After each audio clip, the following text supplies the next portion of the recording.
بسم اللہ الرحمن الرحیم۔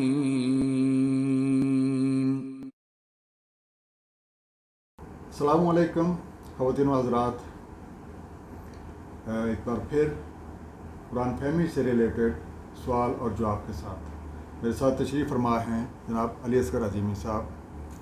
سر، میرا جو آج کا پہلا سوال ہے وہ بسم اللہ الرحمن الرحیم کے بارے میں ہے۔ ہم سب کو تعلیم کیا جاتا ہے کہ جب بھی ہم نے کسی کام کا آغاز کرنا ہے اور خاص طور پہ جب بھی مطالعہ قرآن کا آغاز کرنا ہے تو ہمیں بسم اللہ الرحمن الرحیم ضرور پڑھنی چاہیے۔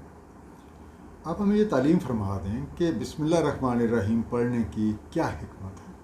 بسم اللہ الرحمن الرحیم، بہت شکریہ مجھے یہاں بلوانے کا اور بات کرنے کا۔ اللہ تعالیٰ آپ کو جزائے خیر عطا فرمائے۔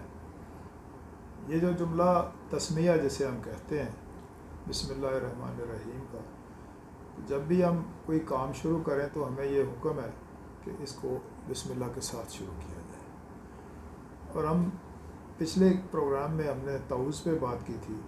جب ہم تعوذ پہ بات کر رہے تھے تو اس کے بعد شیطنت کے خلاف جب ہم پناہ لینے جائیں گے تو شیطنت سے تو ہماری مخالفت ہوگی، تو اب کسی اور کا ساتھ بھی ہونا چاہیے۔ اس پناہ دینے والے کو جسے ہم نے اعوذ باللہ میں اللہ کو پکارا تھا، اب اس اللہ کے ساتھ بھی رہنا ضروری ہے، ورنہ یہ بدمعاش کریکٹر پھر کسی وقت ہمیں بہکاوے میں لے لے گا۔ جیسے ہم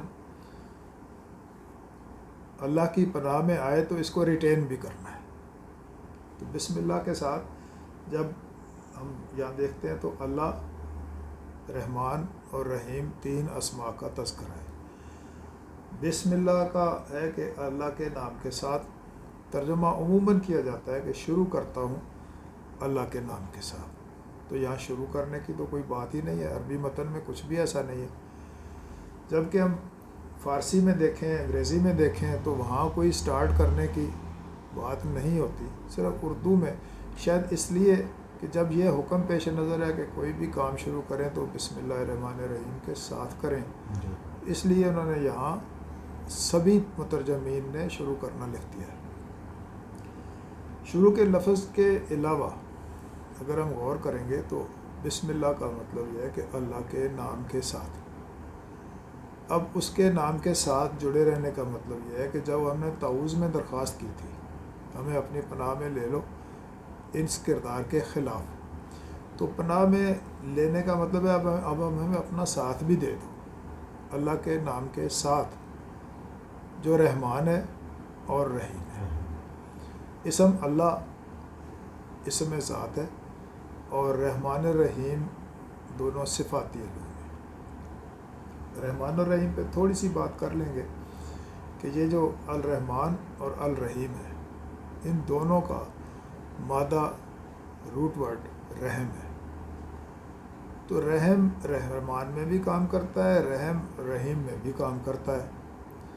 تو جو ہمیں تعلیم کیا گیا بزرگوں کی طرف سے وہ یہ کہ رحمان رحم کی وہ صفت ہے جو رحم مادر کو پیدا کرتا ہے، اور رحیم وہ صفت ہے جو رحم مادر میں مصوری کرتا ہے اور تخلیق کے مراحل طے کراتا ہے۔ یہ جانداروں کی شکل میں ہر مادہ کے اندر رحم مادر کا رکھا جانا صفت رحمان کے اندر ہے، اور رحم مادر میں آگے فردر نوعی تخلیقات کو آگے بڑھانا صفت رحیم کار فرما ہے۔ ان دونوں کا آپس میں تعلق ہے۔ اسی طرح جب ہم اس کو دوسری انواع میں دیکھتے ہیں، اشجار میں دیکھتے ہیں، تو ہر درخت کے ساتھ پھل اور پھل میں بیج، بیج میں پھر درخت، درخت میں پھر پھل، ایک ایسا ری سائیکلنگ سسٹم بنا دیا کہ وہ رحم مادر میں تخلیق کرتا ہے، پھر اس کے اندر رحم تخلیق پیدا کرتا ہے، پھر اس میں رحم مادر رکھتا ہے، پھر اس میں پھر تخلیق کرتا ہے۔ آج ہمارے بچوں میں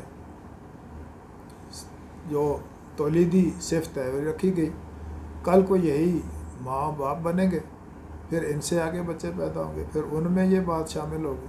جس طرح ہم نے پھلوں کی بات کی کہ ہر پھل کے اندر بیج اور بیج میں پھر درخت، تو یہ جو سلسلہ ہے یہ رحمان الرحیم، عام طور سے اس کا جب ترجمہ کیا جاتا ہے تو کہا جاتا ہے نہایت مہربان یا بڑا مہربان، نہایت رحم کرنے والا۔ تو بڑا مہربان اگر ٹرانسلیٹ کرتے ہوئے ہم اس کو سورہ یاسین کے اندر جا کے دیکھیں تو وہاں ایک جگہ ارشاد اس طرح سے ہے کہ خشی الرحمن ہو، جو خشیت رکھتے ہیں رحمان کی، تو بڑے مہربان سے یا نہایت مہربان سے تو ڈرنے کی کوئی صورت نہیں ہے۔ تو رحمان کا مطلب بڑا مہربان کہنا تھوڑا سا اور وسعت چاہتا ہے، وہ یہ کہ رحم مادر کو تخلیق کرنے والا جو صفات کا جو علم ہے وہ، اور رحم مادر میں تخلیق کرنا، یہ دونوں لازم و ملزوم ہے۔ تو ہر نیا کام شروع کرنے کے ساتھ اللہ کو رحمان الرحیم صفات کے ساتھ پکارنا تاکہ یہ تسلسل آگے جاری رہے۔ میں نے ایک کام شروع کیا، میری زندگی تک وہ چلتا رہے گا، اس کے بعد آگے لوگ اس سے فائدہ اٹھائیں گے۔ بسم اللہ کے ساتھ اگر شروع کیا جائے گا تو یہ صفت رحمان الرحیم آگے اس کے تسلسل کو جاری رکھے گی، اس کی آگے نسلوں تک یہ سلسلہ جاری رہے گا۔ تو ہر کام کو، کسی بھی حرکت کو جب شروع کرتے ہیں تو اس کے شروع کے ساتھ بسم اللہ الرحمن الرحیم پہلے درجے میں اللہ کا ساتھ ہے جو ہمیں شیطنت سے پناہ دیتا ہے۔ پھر اس کی دو صفات ہیں جو ہمارے کام کو تسلسل دیتی ہیں، اور وہ تسلسل ایسا کہ رہتی دنیا تک وہ کام جاری و ساری رہتا ہے اور مخلوق کے سسٹم میں رہتا ہے۔ اس لیے قرآن کو بسم اللہ الرحمن الرحیم کی اہمیت کے حوالے سے ایک چیز اور ایڈ کر لیں کہ یہ وہ جملہ ہے، یہ وہ آیت ہے جو قرآن میں 114 مرتبہ کہی گئی ہے، 113 مرتبہ ہر سورت کے آغاز پہ، اور 114ویں مرتبہ کیونکہ سورۃ توبہ کے ساتھ اس کا تذکرہ نہیں ہے تو پھر ایک دوسری جگہ سورہ نمل کے اندر ہے کہ انہ من سلیمان و انہ بسم اللہ الرحمن الرحیم۔ تو جو آیت 114 مرتبہ، کوئی دوسری آیت ایسی نہیں ہے جو 114 مرتبہ دہرائی گئی ہو، تو 114 مرتبہ دہرانے کا مقصد یہ ہے کہ اس کی اہمیت اتنی زیادہ اہم اور خاص ہے کہ اس کے کیے بغیر معاملہ آگے چل نہیں سکتا۔ سب سے بڑی وجہ یہ کہ تعوذ کے فوراً بعد تسمیہ ہمیں اللہ کی پناہ میں ریٹین کیے رکھتا ہے، اور پھر ہمارے آگے آنے والے کاموں میں کسی بھی جگہ شیطنت کا کوئی عمل دخل نہیں ہوتا۔ اس لیے ہم بسم اللہ الرحمن الرحیم پڑھتے ہیں۔ یہ پڑھنا نہیں بلکہ اس کو سمجھ کے اس کے ساتھ ساتھ رہنا ہے۔ اللہ تعالیٰ ہمیں آسانیاں عطا فرمائے۔ ماشاءاللہ سر، آج پھر آپ نے ایک بہت ہی خوبصورت طریقے سے بسم اللہ الرحمن الرحیم کے کچھ ایسے زاویے جو ہیں وہ اجاگر کیے ہیں جو اکثر ہماری نگاہوں سے اوجھل ہی رہتے ہیں۔ بہت شکریہ، اللہ آپ کو جزائے خیر دے۔